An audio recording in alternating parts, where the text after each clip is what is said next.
Bienvenido de nuevo a su programa Conexión Salud, que se transmite desde la Escuela de Medicina Extensión Táchira de la Universidad de los Andes a través de Conectados TV, la conexión de la era digital.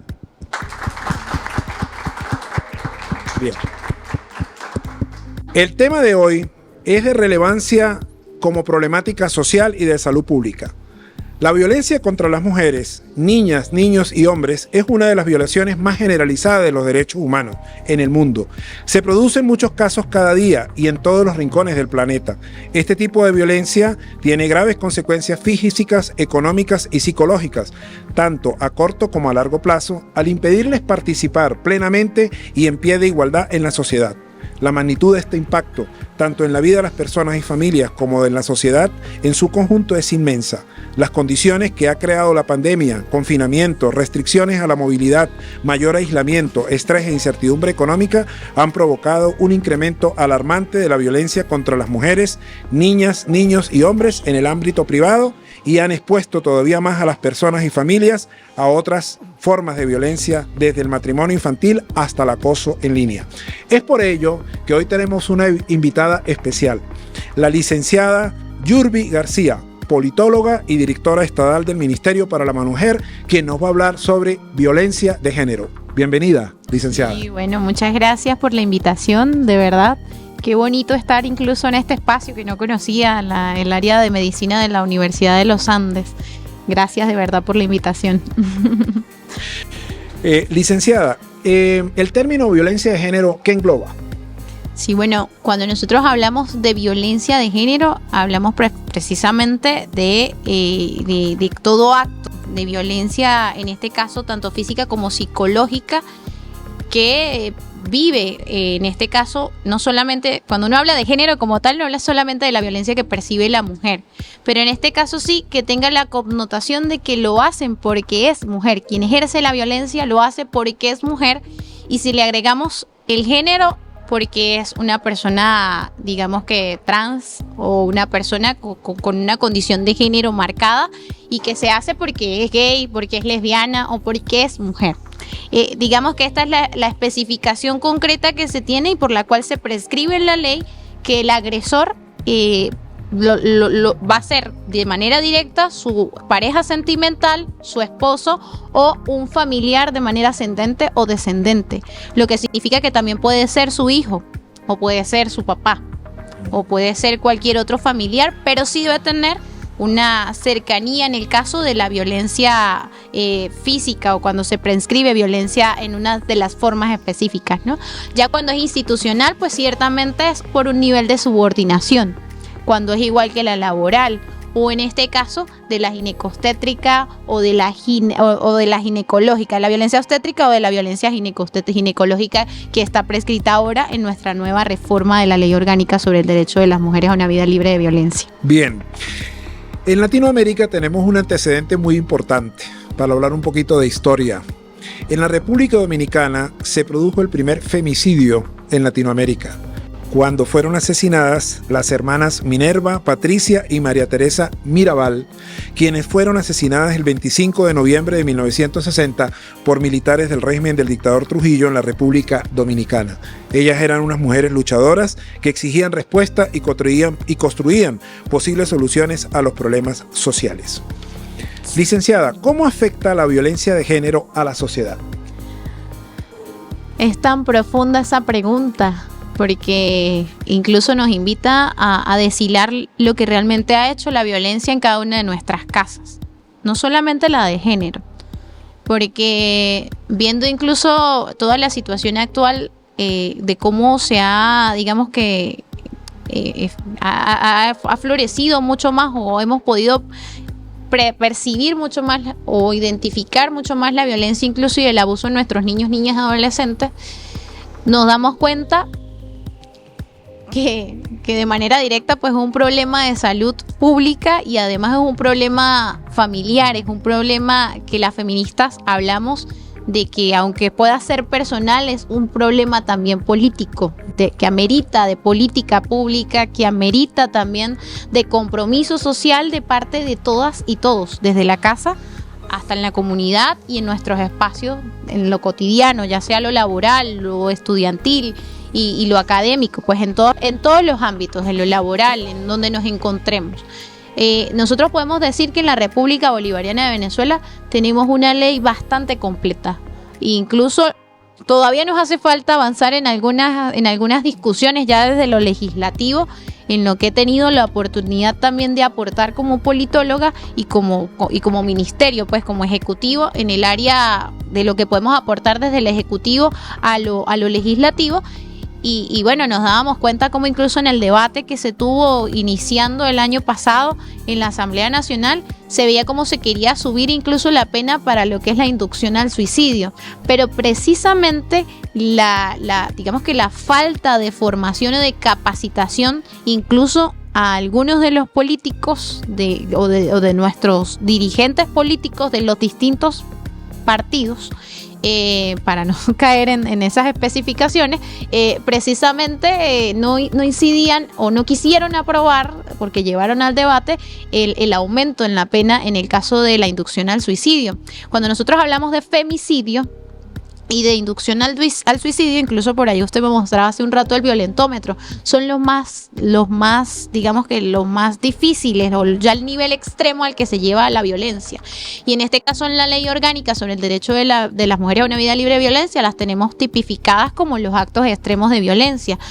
La inducción al suicidio la lleva la violencia psicológica. Y sí hay formas de identificar la violencia psicológica, porque es la reincidencia y la incidencia constante en la que la mujer termina inducida al suicidio. La mujer o la niña, aclarando esto también, ¿no? Y eso lo podemos ver también en muchos de nuestros adolescentes y jóvenes actualmente, que también después de la pandemia y en ese medio en el que nos tuvimos que quedar en casa viviendo distintas cosas, cómo también la viven nuestros jóvenes que se encuentran reconociéndose en su identidad de género, y eso lo viven tanto mujeres como hombres. Y por eso es que incluso el ministerio no es solo de la mujer, es Ministerio de la Mujer y la Igualdad de Género. Aunque ciertamente en la República Bolivariana de Venezuela y más en los Andes, hay mucho que hablar sobre el tema de los géneros y sobre el tema de cómo abordamos, que también es una realidad social que afecta y que tiene incidencia también en la situación de la violencia de género. Aunque cuando hablamos de violencia contra la mujer, pues ya nos especificamos a un problema particular que también afecta a los niños, niñas, adolescentes. Incluso dentro de algunas investigaciones se prescribe que muchas de las mujeres que podemos haber sido víctimas de violencia también vivimos en hogares en los que nuestras madres fueron víctimas de violencia. Y parece que viene existiendo una cadena allí. Nosotras nos preguntamos, ¿será que la atraemos? ¿O será que tenemos el hombre prospecto agresor como la forma? Porque muchas veces eso tiene incidencia hasta en nuestras relaciones futuras, luego ya siendo mujeres o luego ya siendo hombres. Porque la relación personal, que tampoco la tenemos, digamos que no hay un manual para vivir una relación de pareja, es una relación política. Uh-huh. Es una relación en la que alguien quiere tener el control sobre alguien, lamentablemente. Y por eso es que las feministas muchas veces hablamos de generar cambios en la casa, en la comunidad y en la cama, porque también generamos mecanismos para empoderar incluso en el área de los derechos sexuales y reproductivos a nuestras mujeres, niños y adolescentes. Eso incluso en el mes pasado, que pudimos trabajar muchas áreas en el marco del Día Internacional de la Mujer, el mes completo, y que de por sí el ministerio se dedica todos los días y todos los meses del año a generar acciones en materia de protección y acompañamiento a la mujer. Nos veíamos, por ejemplo, haciendo un encuentro de solo vulvas, empoderando a mujeres en el área de la sexología, con una sexóloga que forma parte de nuestro equipo del Instituto Nacional de la Mujer, quien daba elementos primero formativos de lo que es la sexualidad, de lo que es el sexo, pero también hablando desde el erotismo, cómo se empodera a una mujer que a diferencia del hombre desde muy niño, que aunque podamos decir que vivimos hoy en una sociedad muy sexuada, que también tiene efectos contraproducentes en las situaciones de violencia, vemos cómo la falta de educación sexual agudiza mucho más las situaciones de abuso sexual, las situaciones incluso de pedofilia, las situaciones que vemos hoy con nuestros niños, niñas y adolescentes y con nuestras mujeres, y que hay mucha necesidad y que va muy vinculado, muy estrechamente vinculado a la formación en materia de violencia y a la formación en materia de nuestra ley y de empoderar en derechos humanos, en entregar también elementos en empoderarse de nuestro propio cuerpo, hombres y mujeres, porque uno ve a diferencia a los niños, y lo puede ver desde la casa, cómo ven al niño pequeño, al bebé incluso tocándose, y es muy normal ver al niño tocándose su pene, pero a diferencia usted no ve a una bebé o a una niña tocándose. Y ahí empezamos a ver cómo empiezan a generarse unas conductas que vamos generando las mujeres y los hombres, incluso hasta la hora del ejercicio de la sexualidad.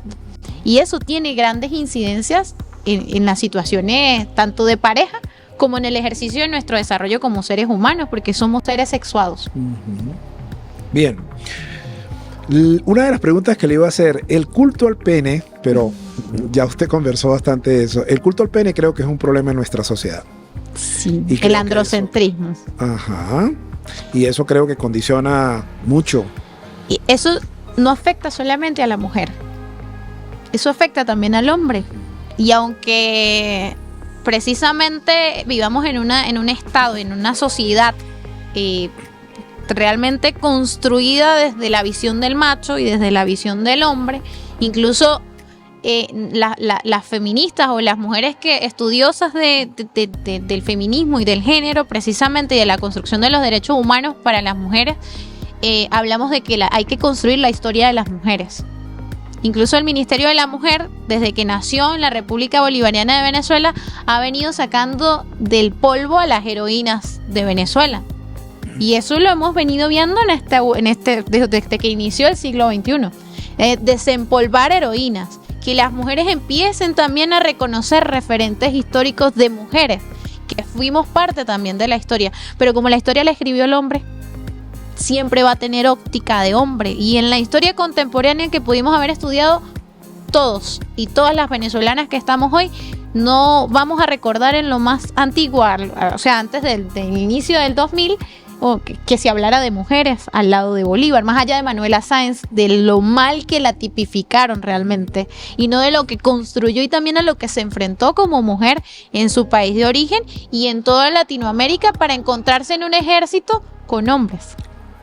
Y cómo le tocó a muchas mujeres incluso enfrentarse para poder escribir, para poder incluso ejercer en la vida social otras labores. Hoy podemos ver películas como La Papisa incluso. Hoy podemos ver películas, para hablar de películas, para no invitar a leer, que esta generación le trae efectos bastante, digamos que, no puedo decir contraproducentes porque no son contraproducentes, sino como que les afecta tener que ir a leer. A esta generación se nos complica mucho eso porque ahorita todo es 30 segundos en el TikTok y 30 segundos en los Reels. Y es como de repente desde lo que nos ha podido mostrar el cine y la televisión, con la papisa que se tuvo que disfrazar de hombre para ser papa. Y lo que vivió porque la descubrieron fue, después de haber sido víctima de un abuso, que estaba teniendo un aborto, de que descubrieron que era una mujer. Como tantas mujeres, incluso le pasó a Mary Wollstonecraft, e incluso a la que escribió el libro de este hombre que es construido, se me olvida ahorita el nombre, no lo recuerdo, que es un hombre que hicieron, que lo usan mucho en Halloween. Ese libro fue escrito por una mujer, pero ella, al libro de Frankenstein, tal cual. Ahí hay toda una historia detrás de ella, y su mamá fue precisamente la que escribió investigaciones profundas sobre la mujer en la sociedad.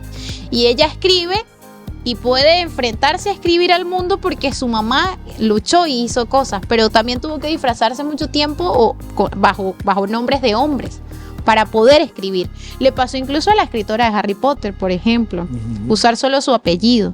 Y ya estando en este siglo, ¿a cuánto nos hemos venido enfrentando? Y que hoy, a esta generación de mujeres, nos corresponde también empezar a investigar y a construir la historia de la mujer.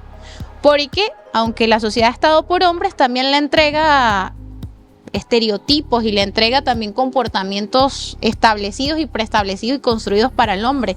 Entre esos, lo que hablamos hace un rato del hombre no llora, el hombre no expresa emociones, el hombre le toca pues ser el fuerte, el rudo, el tener algunas prácticas que humanamente no son para un género u otros. Y lo puedo decir porque incluso pues soy mamá de dos hombres, y cuando uno se da cuenta desde el desarrollo en el que uno tiene que decirle sí llore, y de repente el papá no llore, que eso es de niñas, entonces hasta uno estudia que entonces la niña socialmente cómo se encuentra, porque es que si el hombre está aquí, y está escrito incluso, el hombre está aquí, después viene el niño y ahí sí viene la mujer, entonces la niña es casi que el eslabón social que se ve como el vasito de cristal prescrito. Entonces nos vemos incluso en la necesidad de motivar mucho más a nuestras niñas, de generarles, por eso la necesidad de estudiar la historia y de incluso hasta las campañas de Disney ahora, de otras formas de ser princesas, ¿no? Porque es que hay que mostrar otras formas de ser mujer para poder transformar la sociedad. Los diálogos reales para construir la paz en el mundo hoy los llevan las mujeres. Y la ONU incluso se encuentra levantando liderazgos de mujeres para promover los diálogos necesarios en los países donde hay conflictos. Y se está totalmente estudiado y escrito de que la mujer es realmente la que promueve los procesos de paz, de diálogo y de encuentro en los países de conflicto y los procesos de desarrollo y transformación. Es por eso que es tan necesario, y usted conversaba hace rato de la realidad de las hermanas Mirabal en Trujillo. Precisamente una de ellas se consigue con que ella quería estudiar Derecho y Trujillo se lo concede, pero siempre con la intención de que quería abusar sexualmente de Minerva en ese momento. Y ella estudia y es una de las mejores, en este caso, en su carrera, y él no le entrega el título. Y en este caso, ellas no son el primer caso de femicidio identificado, es el primer caso de feminicidio, porque es el Estado quien las mata. He ahí la diferencia entre lo que es femicidio y feminicidio. Por allá me hace cara como de ¿cómo así? Porque es la policía, es el Estado, es Trujillo el que las manda a matar. No es su pareja, no es otro hombre, no es el ex o el tóxico o es su hijo, no es él quien la está matando. Es la diferencia entre femicidio y feminicidio, que por eso es importante tenerlo identificado. Hoy en Venezuela podemos decir que tenemos identificada la violencia política, ya está como una forma de violencia de nuestra ley, que podría llevar luego a un femicidio que también está tipificado, pero con el agravante de la violencia política, que es ahí donde podría llegar en algún momento a considerarse. Pero creo yo, asumo y tengo la claridad como representante del Estado, en el Estado Táchira, ante la política pública de atención a la mujer, no hay una situación identificada en el Estado venezolano, en la República Bolivariana de Venezuela, en la que se haya prescrito una situación de feminicidio desde lo que es el concepto. Bien, sabemos que existe violencia de género hacia ambas partes, ¿verdad? Quisiera que, por favor, nos hablara un poco sobre la violencia de género que afecta al hombre. Bueno, desde la política pública nosotras ya tenemos aproximadamente como 5 años, y desde el movimiento de mujeres también, generando iniciativas formativas precisamente para derrumbar las formas en las que se expresa el machismo. Y eso consiste incluso en construir una nueva forma de ser hombre y de ser mujer también. Nosotras hablábamos de un plan especial de nuevas masculinidades. Hoy todavía estamos estudiando si se va a llamar nuevas masculinidades. Estamos ahorita como en un reimpulso de la política pública en el marco de las 3R.net y de la nueva época, precisamente repensando de si hablar de nuevas masculinidades va a invitar al macho ese que realmente es violento, que es agresivo y que tiene esas prácticas reproductoras de violencia, si va a aplicar que le hablemos de nuevas masculinidades y no va a pensar en que lo vamos a querer volver gay, porque es que siempre se van pasan tanto el botón que creen que es que ya va a pasar a ese nivel, y pasa en muchas casas cuando uno intenta hablar de eso y con muchas familias. Realmente debemos generar una política pública en la que, y por lo menos que el nombre y en el que se sientan incluidos todas y todos. Y de por sí existe la realidad. No podemos decir que sea la misma en comparación a la que vive la mujer. No va a ser la misma. Yo estoy segura que de 10, 2. Estoy muy segura. Y precisamente ha sido desde la mala concepción de empoderar. Incluso ahí la diferencia incluso entre lo que es feminismo y es hembrismo. El hembrismo es el que se enfrenta igualito al machismo, pero desde la posición también de maltratar, de venir a aplicar el mismo patrón, pero ahora la mujer. El feminismo más bien promueve la igualdad, desde el reconocernos como iguales, desde el encontrarnos al plantear incluso relaciones personales en las que nadie tiene que estar por encima de nadie, sino que en este caso debamos llegar a acuerdos, porque es que lo personal es político y es lo que defiende el feminismo.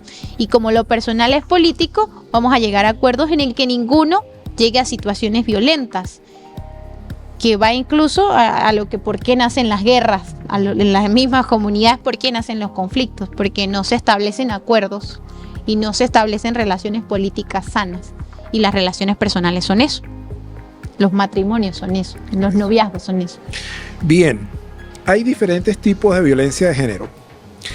Como estamos en la escuela de medicina y tenemos un grupo de estudiantes que están en formación, yo quisiera que, aparte de hablar de la violencia de tipo económica, psicológica, emocional, física, hablaran un poco sobre la violencia obstétrica y ginecológica, lo que se está tratando de plasmar en la nueva ley, qué deben hacer estos nuevos estudiantes cuando estén en una medicatura, en un dispensario, cómo enfocar ese problema.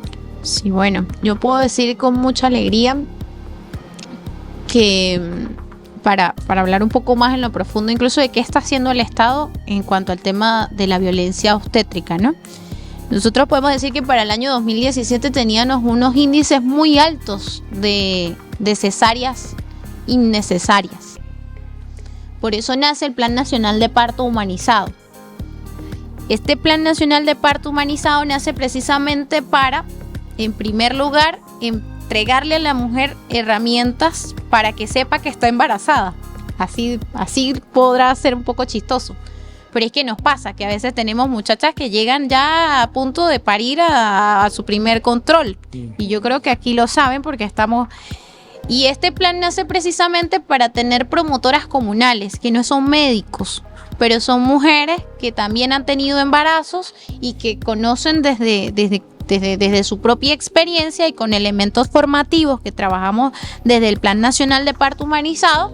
Incluso tienen unos ítems que deben cubrir. Ellas pasan por procesos formativos, son certificadas y ellas deben generar desde su comunidad círculos de apoyo con mujeres embarazadas y en procesos de lactancia. Desde que ese plan nace, en la República Bolivariana de Venezuela, los índices de cesáreas innecesarias han bajado. Han bajado notablemente. Primero, porque ha existido algunas formaciones también al personal de salud en el que se ha venido promoviendo también el parto y en el que caso de que sea cesárea, pues sea porque médicamente es necesario. Además de eso, pues bueno, se ha venido generando algunos procesos de transformación necesaria desde la mujer embarazada, cómo debe cuidarse, que debe asistir a sus controles prenatales y se acompaña con otras mujeres embarazadas que a su vez pues entregan desde los círculos de mujeres elementos para acompañarse en el embarazo. Y también en el siguiente proceso, que es mucho más difícil, en la lactancia materna y en la crianza amorosa, respetuosa, que no debe ser solo de la mujer. Incluso en estos círculos también invitamos al papá, porque desde el plan queremos en primer lugar que la mujer sepa que está embarazada, pero que también el papá sepa que está embarazado, que la familia se embarace, que la comunidad se embarace y que el Estado asuma el compromiso con la política pública de abordar y de atender y se embarace también, porque es que el Estado se embaraza también y es el responsable y el garante de acompañar ese proceso. Y vamos de repente a lo necesario o a lo elemental para para quien ejerce la medicina y quien pueda estar atendiendo a una mujer en el caso del proceso ya del parto, o incluso de una cesárea o de una esterilización forzada, que también está tipificada. Y si está tipificada es porque algunos médicos han cometido los errores de no preguntar y han actuado sin eso, y actualmente es penado de forma pecuniaria y además con sanción de quitarle incluso su título y no poder ejercer más su profesión. Y yo lo puedo decir desde la experiencia. Hoy tengo un niño de 9 años y hace 9 años, cuando yo viví el parto de mi hijo, recuerdo que hasta la señora que estaba recogiendo las servilletas y la cosa, el personal de limpieza del hospital, me decía, ay, pero así estoy segura que no se quejaba cuando estaba haciéndolo. Y la enfermera también me atacaba. Y mi primer hijo, mi primer bebé, era una niña de 18 años en un centro de salud. Nadie me estaba diciendo, no, a mí nadie me dijo cómo pujar siquiera, y mucho menos el personal de salud. Y en ese momento me estaban atacando y me estaban aplicando violencia obstétrica. Nadie me dijo que me estaban colocando en el suero. Y en ese momento yo no sabía que podía exigir que me dijeran, y que podía haber denunciado hasta la señora por meterse, a la otra por atacarme. Lamentablemente también a todos los doctores que pasaron a hacerme tacto, o a los demás que pasaron a hacerme como 5 veces tacto, que sufrí más con el tacto que ni siquiera en el momento del parto, que fue un parto seco y doloroso, pero que sufrí más con el tacto. Y que como no lo sabía, pues tampoco hice nada. Y que también es lo que venimos desarrollando desde la política pública, entregándole elementos primero a la mujer que sepa que no está bien que eso ocurra, pero también debemos venir a estos espacios, a encontrarnos con los que se están formando y con los que ya están ejerciendo la medicina, para que comprendamos, en este caso, siempre nos pasa, yo siempre digo, bueno, busquemos una mujer para que sea más sutil. A veces no son más sutiles las mujeres tampoco. Y los hombres que no van a estar embarazados, pues no van a saber tampoco por qué se está pasando en ese momento. Pero hay que tener primero la mínima empatía y el humanismo necesario desde el área de la salud, que cuando uno está en el espacio de la política pública y del conseguirse con tantos casos, no solamente en violencia de género, sino también en el caso de violencia obstétrica, que forma parte de lo mismo, pero en el ámbito de la protección directa de la mujer embarazada y de la lactancia, uno dice, ¿será que el médico ha perdido el humanismo? ¿Qué está pasando en esos procesos? Porque es que no es una, no fui yo sola, le pasa a toda la mujer que va a tener un parto, hasta en clínicas. No estoy hablando solo en lo público, porque es que tengo casos de compañeras que salen de cesáreas con gasas y malas praxis. Es la realidad. Y que en mi caso no soy médica, pero sí soy mujer y soy muy sensible a la situación que vive la mujer. Y así como de repente cuando voy y hablo en el 6CPC y voy y lanzo lo que le tengo que lanzar a los organismos de seguridad, en este espacio es necesario que generemos un proceso de transformación en el área de la salud pública. Porque aunque la violencia de género en todos sus aspectos va a pasar siempre por las manos de un médico, porque que la mujer cuando está haciendo en San Simón, por ejemplo, podemos hablar de la comunidad más lejana de nuestro estado, pueda estar siendo víctima de violencia y llegue con un ojo a punto de salírsele de la cara y con muchos hematomas, el médico la puede atender y hacer el informe médico respectivo para que no tenga que ir a un forense incluso. La ley no explica que tiene que ser medicina forense quien haga el informe. Tan así. Y lamentablemente los médicos o los profesionales de la salud no están, en este caso, no sé si es que no se tienen los elementos formativos para realizar ese informe médico y llamar al organismo de seguridad, porque muchas veces las mujeres llegan a los centros de salud, pero como está en un ciclo de violencia y naturalizando de tal forma la violencia porque su mamá la vivió y porque su familia le dice que debe cargar con esa cruz, y por los hijos, y por la comida, y por la economía, y por todo lo demás, entonces cargue su cruz y aguante lo que tenga que aguantar. Es la realidad. Y el médico, por muy que ella no quiera, tiene la responsabilidad de llamar al organismo de seguridad porque está siendo víctima de violencia. Y yo puedo decir que así como pueden haber unos que no, también conozco casos de mujeres que han salido de la violencia porque el personal de salud ha llamado al organismo de seguridad. Contó que ella no quería, pero el médico que la atendía le decía, pero usted no debe dejarse. Usted es una mujer hermosa y capaz. Porque es que la sociedad machista juega tanto a bajarnos la autoestima, no solo a las mujeres, también a los hombres.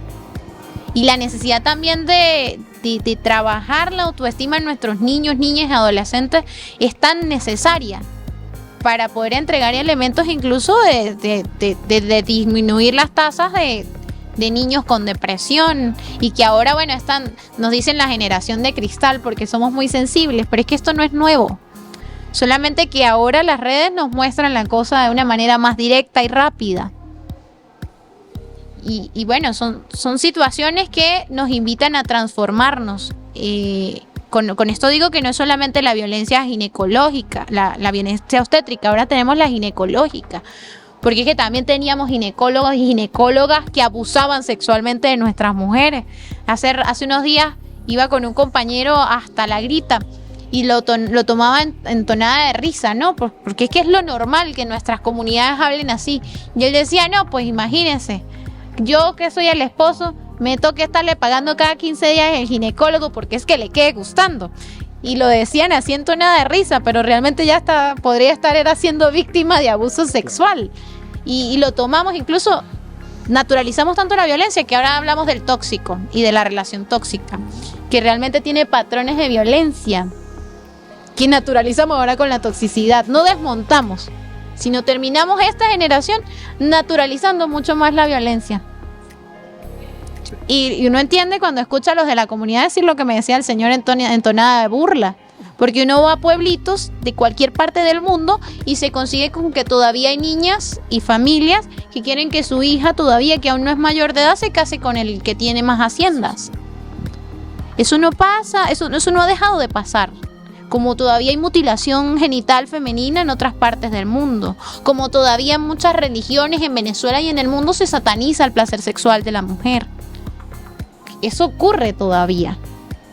Y nos invita a seguir deshilando y seguir transformando la sociedad como generaciones y como profesionales. Nos corresponde. Hoy de repente yo estoy como cara del Estado porque llevo la política pública y por eso digamos que en mis hombros hay la responsabilidad no solo individual de ser mujer y de generar procesos de transformación, sino de transformar el Estado también para que genere acciones necesarias y políticas de atención necesarias. Y que lo bueno es que siempre se está presta a construir nuevas formas. No solo aquí, en cualquier otro estado, la que tenga mi tarea tiene la necesidad de seguirse encontrando para generar nuevas formas. Les recuerdo que nos pueden seguir y visualizar en las redes sociales como Conectados TV Piso Piso a través de Roku, dispositivos móviles de aplicaciones Android y iOS y a través del canal YouTube. Ahora le vamos a dar el pase y la oportunidad a los alumnos de la Escuela de Medicina que nos acompañan para que se abra un compás de preguntas y respuestas que la licenciada les va a poder contestar en base a las dudas o las inquietudes que ustedes tengan. Adelante. Licenciada, buenos días. Hablaba usted sobre que nosotras como mujeres, teniendo la visibilidad de la violencia de género en casa, la normalizábamos y podíamos conseguir parejas que hicieran lo mismo con nosotras. Eso sería hacia la violencia, ¿sí? Hacia seguir un patrón, como tú lo decías, pero ¿qué opina usted sobre los traumas que también pueda generar crecer en ese ambiente? Bueno, hablar de traumas. Yo crecí en ese ambiente. Y tengo 2 hijos de 2 padres diferentes.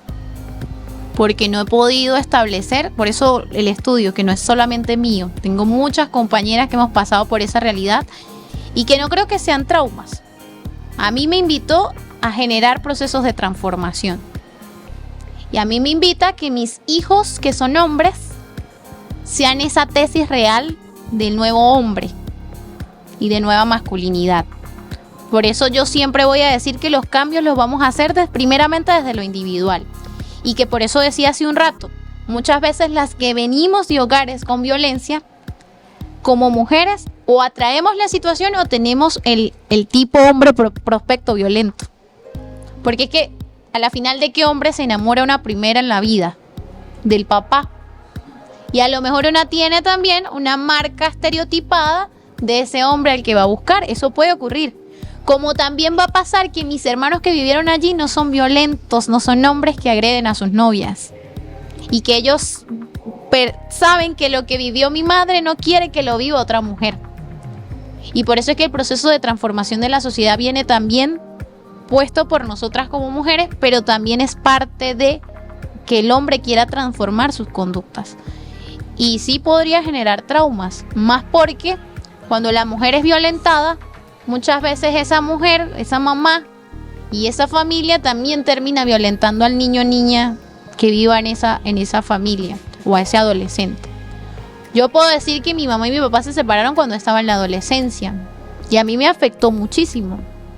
Pero eso a lo mejor terminó empujándome fue a tener un embarazo a temprana edad, que no me impidió cumplir con mi proyecto de vida, pero que sí pasa en las comunidades más empobrecidas, porque las mujeres nos convertimos en reproductoras de pobreza y lamentablemente en entornos de violencia, que todas y todos debemos ser corresponsables en transformar, empoderando en derechos sexuales y reproductivos, que siguen siendo elementos necesarios en nuestra entregar derechos y entregar formación, y también en empoderar en procesos productivos, en procesos y en ley, y en entregarle elementos para empoderarse y poder salir del entorno y sacar a sus hijos del entorno.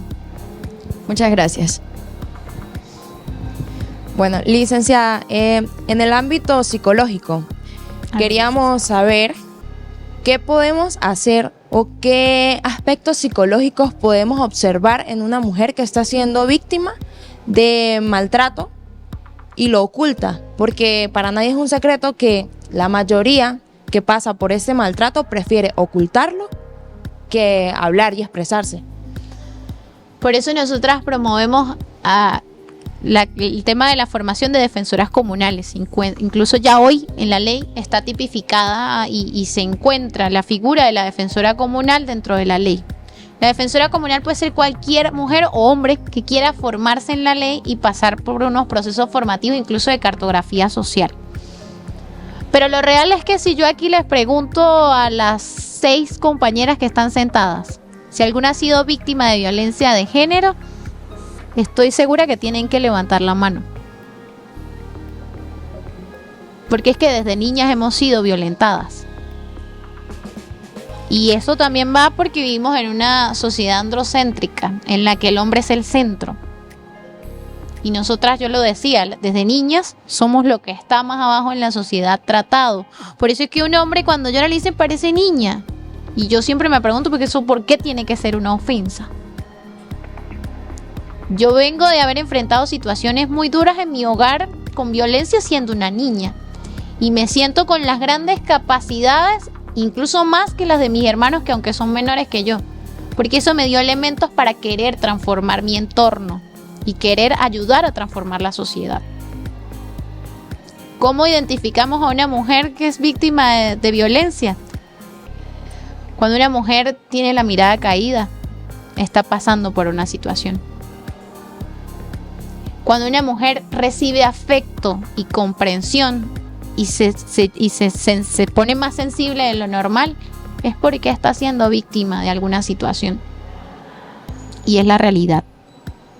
Gracias.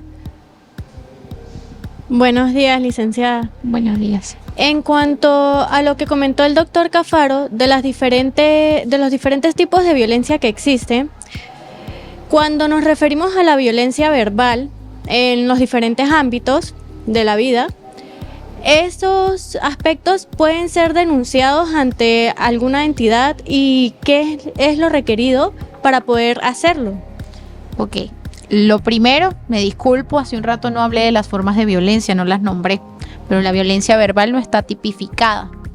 En este caso tenemos comprendida la violencia psicológica, el acoso y el hostigamiento, la amenaza, la violencia física, la violencia familiar, la violencia sexual en relación de pareja, que eso tuvimos que separarlo.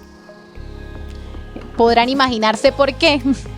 Prostitución forzada, la esclavitud sexual, el acoso sexual, la violencia laboral, la violencia obstétrica, la esterilización forzada, que la nombraba hace un rato, la violencia mediática, que incluso yo creo que también voy a ver cómo consigo la invitación en el área de la comunicación social también, porque es que hay muchas cosas que también a veces se hacen desde la comunicación que siguen generando y marcando estereotipos y que siguen maltratando y violentando, y que ya también le puede quitar el ejercicio de la profesión a un comunicador o a una comunicadora social.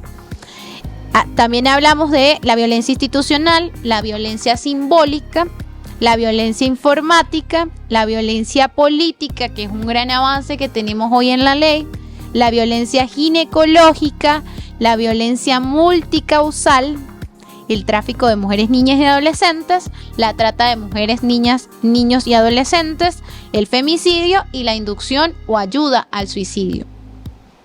Incluso la multicausal, que suele generar mucha curiosidad, es una de las nuevas que yo siempre la he explicado, incluso hace unos días desde el Consejo Municipal de San Cristóbal, lo hacía en tonada de pregunta en un discurso que desarrollaba. Yo les preguntaba que si la mujer realmente es víctima o es tratada igual en la sociedad. ¿Vive o no vive discriminación la mujer? Si la vive, ¿verdad? Pero si también resulta una mujer negra o indígena, ¿vivirá discriminación? Mucho más que la mujer normal, ¿verdad? Una mujer que también tenga discapacidad o una mujer con discapacidad, ¿vive discriminación? Ok. Una mujer en este caso que sea más joven o más vieja, porque es que hasta ahí, si somos muy jóvenes vivimos discriminación, y si somos muy adultas también somos tratadas igual, ¿no? También vivimos discriminación. Pero si además de ello le agregamos también su identidad de género, tenemos compañeras que cargan todas esas niveles de discriminación. Y eso también nos invita a tener un trato diferenciado con cada mujer que se acerca y con cada víctima. Eso incluso está hasta para nuestros órganos receptores de denuncia. Porque usted no puede tratar igual a una niña que esté siendo víctima de abuso sexual a una mujer adulta que también necesita un trato diferenciado, pero no es igual. Ni mucho menos a una mujer de repente lesbiana que haya sido víctima de abuso sexual a una mujer que no es lesbiana. Porque incluso no va a querer que la atienda un hombre. Y ahí las grandes diferencias de por qué hay que tener la sensibilidad necesaria y la empatía y la humanidad necesaria, no solo en el órgano de seguridad, sino mucho más en el área en la que ustedes se encuentran formándose, en el área de la medicina. Gracias. Ok, licenciada. Entre tantos factores y situaciones que influyen que una persona sea violenta, ¿cuál se podría considerar o cuáles las causas más frecuentes para que se presente una violencia de género? Bueno, no es casual que después de una fiesta, después de Semana Santa o después de Navidad o después que hay fiestas, es que más niveles de violencia se encuentran denunciados. Lo que significa que ciertamente el consumo de bebidas, el consumo de sustancias, en este caso de drogas y de cualquier otra, digamos que sustancia que pueda afectar o alterar mucho más el comportamiento del agresor o de la agresora, en este caso lo que nos responde es que lo que más afecta es el consumo de bebidas, pero también, por supuesto, el acumular tensiones. Lamentablemente termina siendo que cuando desencadene la cosa es mucho más explosiva, mucho más fuerte, ¿no? Por eso nosotras siempre invitamos que aún siendo algo pequeño, se denuncie. Así la investigación no vaya a mandarlo al tribunal, pero es que debe quedar un precedente, debe haber un antecedente. Porque eso es lo que nos va a mandar a poder medir, que por eso yo les hablaba temprano de estadística. ¿Cómo medimos si no se denuncia todo? Eso es lo que nos va a invitar a medir. Y de repente, porque es que no es que hoy allá me dijeron unas palabras y yo voy y denuncio. Es la reincidencia de la situación la que se denuncia. Y comprendiéndose que este agresor que me denuncia pueda ser un familiar ascendente o descendente. Pero que en este caso, para explicar cada forma de violencia, necesitaríamos bastantes horas y bastantes días para poder explicar incluso quién puede ser el sujeto activo o la sujeta activa, dependiendo de la forma de violencia, y cómo y cuál es el proceso incluso para identificar que en este caso es violencia o no es violencia. Porque a nosotras nos pasa, a veces nos llaman o nos llegan casos de mujeres, por ejemplo, que el arrendatario la está sacando o la está gritando o no es una situación de violencia contra la mujer. Ya es otra forma, es otra situación que no corresponde a nuestra área, ni siquiera al tribunal ni a la fiscalía especializada, y que por supuesto no la va a recibir ni la prefectura ni la policía, porque de manera directa sí necesita de una atención, pero ya le corresponde a otra instancia atenderla. Gracias. Buenos días, licenciada. Con respecto a la violencia de género, ¿cuál es su relación con las zonas o los lugares de residencia urbanos y rurales?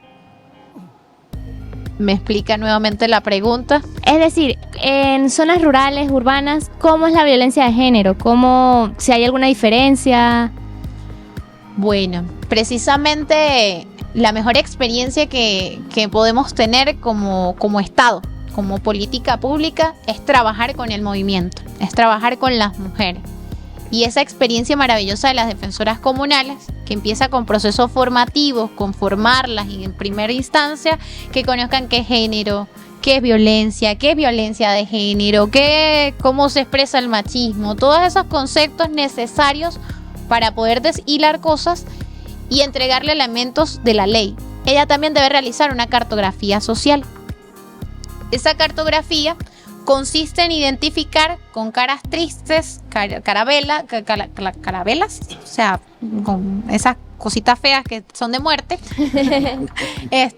y con caritas felices, el organismo de seguridad o el organismo en este caso que pueda atender a la mujer, incluso los consultorios, los CDI, los ASIC, los ambulatorios, todo eso que lo pudiesen identificar. La realidad es que nuestras mujeres no identifican los ambulatorios y los consultorios como espacios seguros para ser atendidas. Ni siquiera los meten en la cartografía. Y eso invita a que desde este espacio se generen acciones, ¿no? Lo que sí identifican es que, bueno, muchas veces la más sensible es la policía estatal, que es la que llega a la mayor cantidad de municipios, y la policía bolivariana, la nacional. Tenemos algunas deficiencias con algunos que ellas nos marcaban con carabela, pero todo es muy particular dependiendo del territorio, porque hemos venido haciendo sensibilizaciones, procesos de formación. Lo que sí es que les puedo decir que desde hace ya aproximadamente más de un año, incluso el año pasado lo iniciamos con un proceso de formación en el que tenemos previsto en el Estado lanzar un plan especial que lleva por nombre Alerta Violeta. Y ese plan va en primer lugar para entregarle a esa defensora en la comunidad y al jefe o jefa de cuadrante de paz que se puedan comunicar de manera directa y que pueda haber un mecanismo de respuesta directa para poder atender a cualquier mujer o niño o niña que pueda ser víctima de violencia en la comunidad. Eso para garantizar que el organismo acompañe. Pero también lo que más genera necesidad, porque precisamente estando en la entrevista de la cual le hicieron a usted casi que la antesala, sí, que me presentaban, ellos me decían, yo les comentaba pues que días antes me había dicho un compañero en tonada de burla, porque siempre pasa con la necesidad de derrumbar cosas y de transformarnos como nuevos hombres y nuevas mujeres. Él me decía, bueno, pero si yo siento que los niveles de denuncias han aumentado, eso significa, de violencia han aumentado, eso significa que usted no está haciendo su trabajo bien. Yo le dije, sí, pues yo lo mido diferente. Yo mido que si hay más mujeres denunciando es porque más mujeres están conociendo la ley y más mujeres están denunciando. Entonces las cosas han cambiado y creo que entonces estamos haciendo más cosas, no se está haciendo menos. Yo me preocuparía si menos mujeres estén denunciando, a mí me alegra entonces saber que más están denunciando. Ahora es qué vamos a hacer para que la ruta sea mucho más rápida, para que tenga la respuesta más eficiente y que podamos generar procesos de transformación reales en el agresor. Y eso forma parte también no solamente del Estado. Necesitamos de todos y todas para poder formar y poder transformar lo que todos traemos de por sí en nuestras conductas ya desde la casa. Porque que en nuestra casa a lo mejor, por ejemplo, para volver a caer en cosas, si tenemos hermanos hombres y nosotras somos las mujeres, nos damos cuenta cómo al hombre le sirven la rabadilla y a nosotras nos sirven la alita. Desde allí podemos ver la diferencia en cómo somos tratadas. Y estoy segura que no necesitan más calorías que nosotras. Tal cual. Pero sí es la realidad de cómo somos tratados desde casa. La diferencia de cómo somos tratadas. Y yo siempre invito a los hombres, a los que se les pueda dificultar entender por qué nosotras, las feministas o las que nos dedicamos a la atención y a generar cambios en materia de derechos humanos de las mujeres y los niños y las niñas, es que pongan sobre la mesa lo que la sociedad les ha entregado y que podamos llevar una balanza si realmente tenemos hombres y mujeres las mismas condiciones y las mismas realidades. Con todo y que hoy todas las mujeres podemos estudiar lo que queramos, podemos ejercer lo que queramos, pero no es casualidad que incluso en las comunidades, en las calles, con referencia a los liderazgos en los consejos comunales y dentro de los comités locales de abastecimiento y producción, en las comunidades, en las calles y en los espacios territoriales, en los municipios, son en su gran mayoría quienes dirigen los procesos de cuidado y de acompañamiento en la comunidad, las mujeres. Pero aunque hoy en Venezuela somos más las mujeres en los espacios de dirección, no somos todavía la mayoría. Pero somos un referente en el mundo, porque seguimos estando de primeros ante el mundo. Pero tenemos que generar más acciones para que la participación de las mujeres no llegue a un techo de cristal y no sea solo un discurso de que somos la mayoría en las comunidades, sino que lleguemos también a ser la mayoría en la toma de decisión y en los procesos de generar cambios. Muchas gracias, licenciada. Buenos días, bueno, casi tardes, licenciada. Yo quería preguntarle respecto a qué opina a que la imagen del feminismo ha sido tachada en los últimos meses de extremista y agresiva debido a las distintas huelgas que han habido o las distintas opiniones que han salido respecto al trato de las mujeres. Yo opino que no hemos acompañado, con todo y que yo soy feminista, y no hemos acompañado y no hemos abrazado como las feministas han abrazado otras luchas en la historia.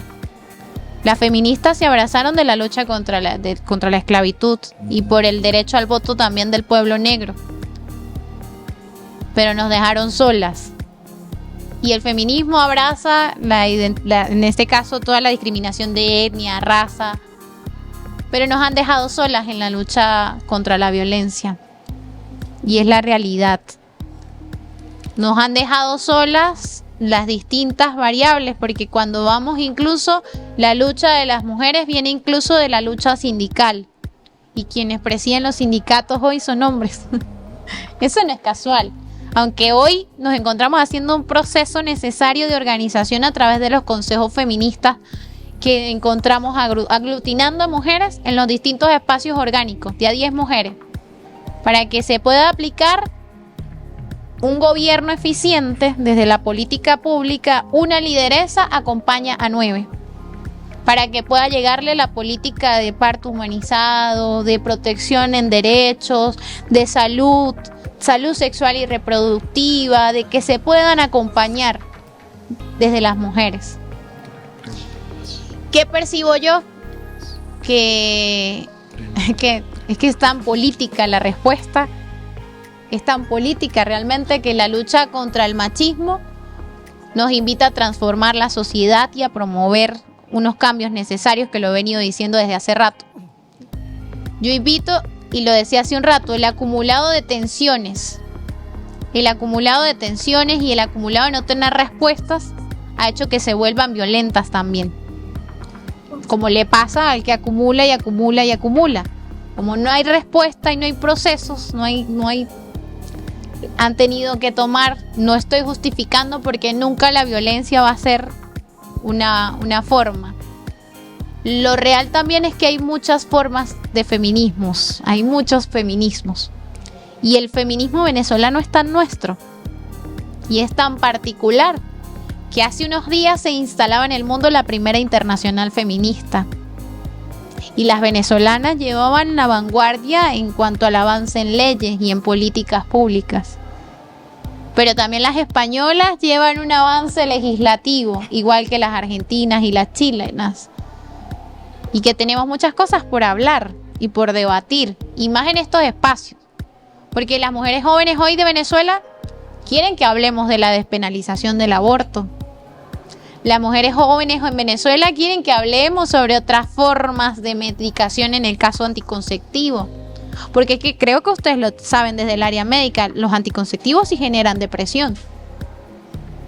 ¿Cómo no quiere usted a una mujer que explote de repente porque no le prestan atención si la tenemos a punta de píldoras anticonceptivas y de cargas hormonales y de implantes con cargas hormonales? ¿Cómo no queremos que las mujeres se vuelvan violentas o explosivas si no tenemos otras formas? Muchísimas gracias, licenciada.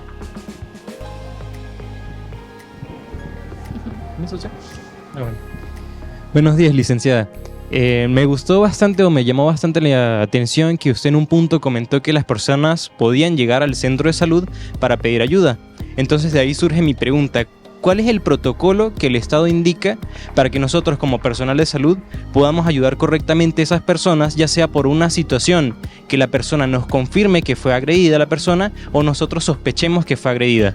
Ok, en el caso de que se vea que hay violencia física y que hay un maltrato, porque ustedes tienen forma de identificarlo de forma médica, lo adecuado es llamar al órgano de seguridad, que ellos deben incluso estar haciendo guardias en los hospitales, clínicas, en los centros de salud, donde mayor concentración de personas hay.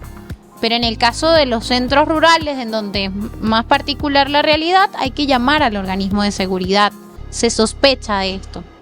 Creo que es importante que abordemos, que generen. Hablarles de protocolos, hay protocolos ante la violencia sexual, hay protocolos para abordar los casos de mujeres víctimas de trata y tráfico. Pero hablarles de los protocolos hay que trabajar con eso, trabajemos en eso juntos. Necesitamos esa generación de médicos que quiera generar métodos y protocolos para poder de la área médica acompañar esos procesos. Ya los hay en el área de salud sexual, de la violencia sexual en este caso, los hay.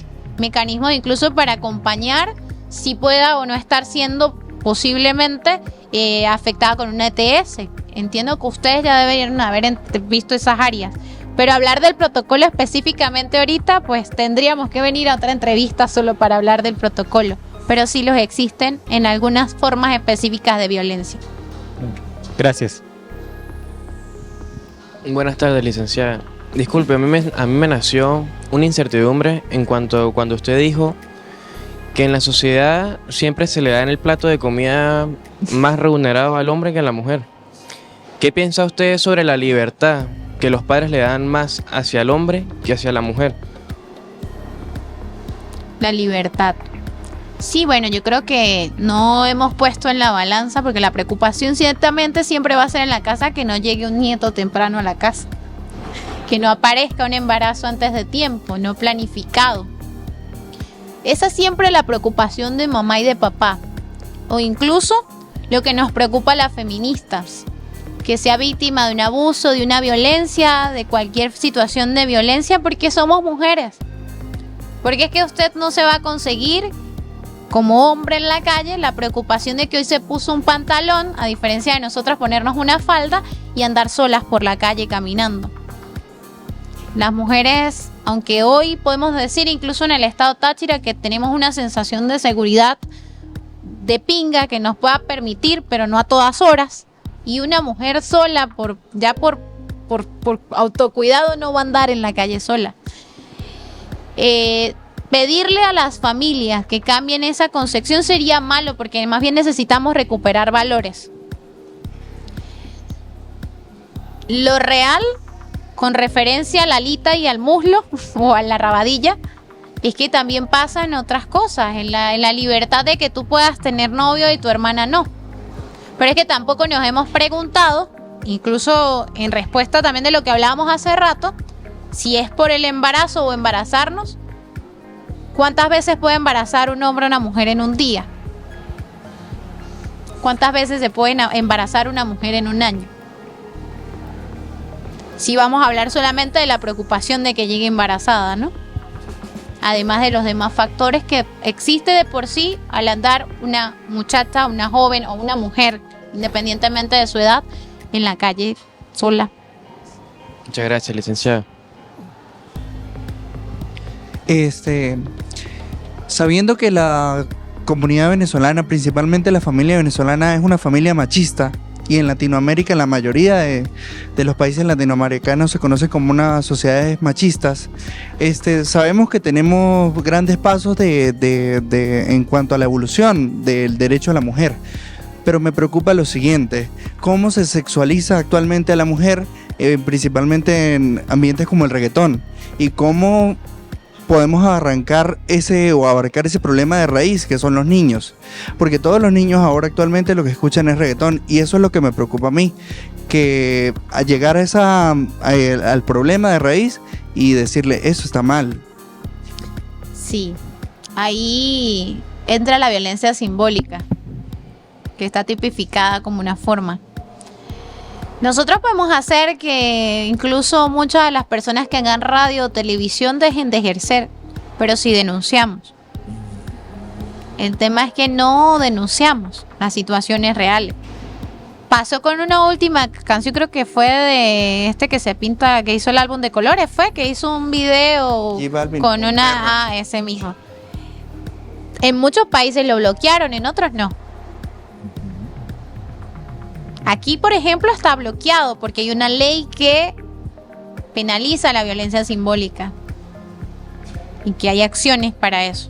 Pero eso también puede ocurrir con el locutor que esté haciendo esas situaciones, con el productor audiovisual que esté haciendo ese tipo de situaciones. Con la música ya es un proceso cultural que debemos generar y nos toca como generación profundizar en eso, porque no es casual que quienes cantan reggaetón sean contemporáneos con quienes estamos hoy aquí haciendo las preguntas y dando las respuestas. Nos toca como generación hacer procesos necesarios de transformación social y culturales.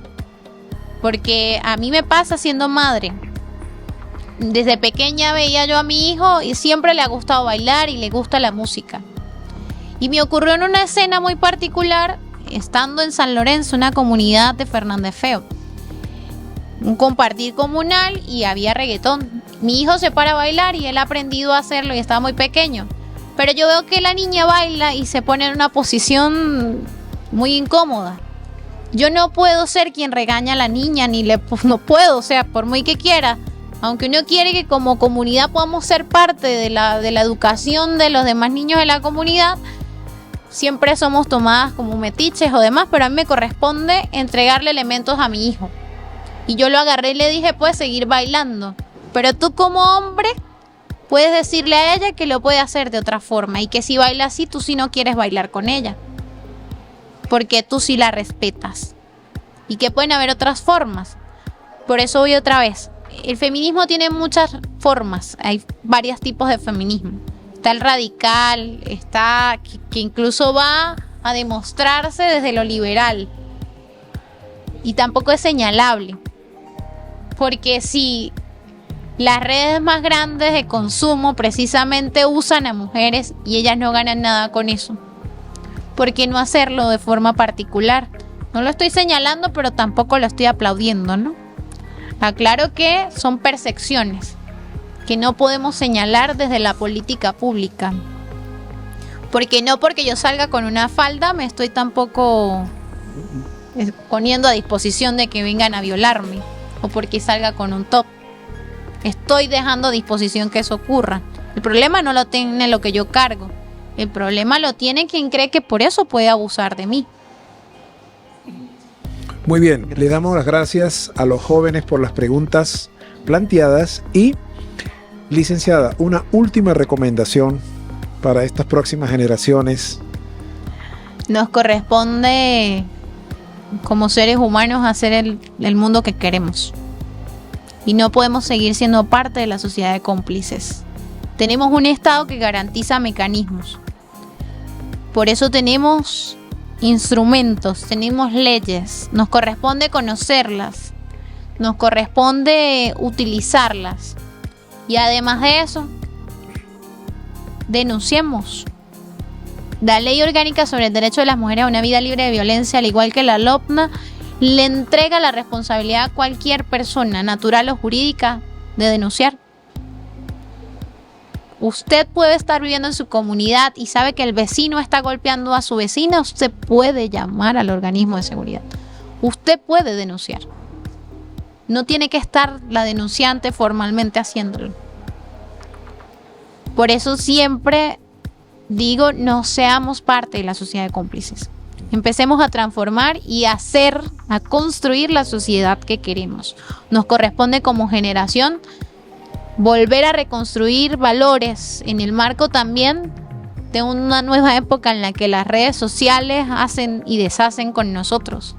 Cambian percepciones en cuestión de segundos. Tenemos que trabajar con eso también para hacer la sociedad que queremos. Porque mientras más nos controlan los reels, el TikTok y las redes sociales, más se sexualiza la sociedad. No es casual que quien más seguidores tiene es porque está mostrando más. Es porque es lo que más consume el hombre. Y la mujer también. Y es porque tenemos dificultades en educar en cuanto a la sexualidad. Porque todavía tenemos demasiados tabúes. Y por eso hablaba de la educación sexual y reproductiva, de los derechos sexuales y reproductivos, de la necesidad de que hablemos y trabajemos con eso. Les invitamos cordialmente al próximo programa, que va a ser un programa sobre las enfermedades de transmisión sexual y el VPH. Asimismo, les recordamos que por favor nos sigan a través de las redes sociales como Conectados TV Piso Piso, asimismo por Roku, con dispositivos móviles, con aplicaciones de Android y iOS, en su canal YouTube como Conectados TV. Quien les habló, el doctor Gerardo Cáfaro, médico especialista, certificado de locución número 58470 de la Universidad Central de Venezuela, le da las gracias por la asistencia. Hasta pronto. Muchas gracias. Gracias, licenciado. Mire, le regalo por aquí el maxipómetro, aunque no lo estudiamos. Chicos, nos tiramos un programa de lujo. ¡De lujo! ¡De lujo! Un aplauso a la licenciada. Esto es lo que hace falta.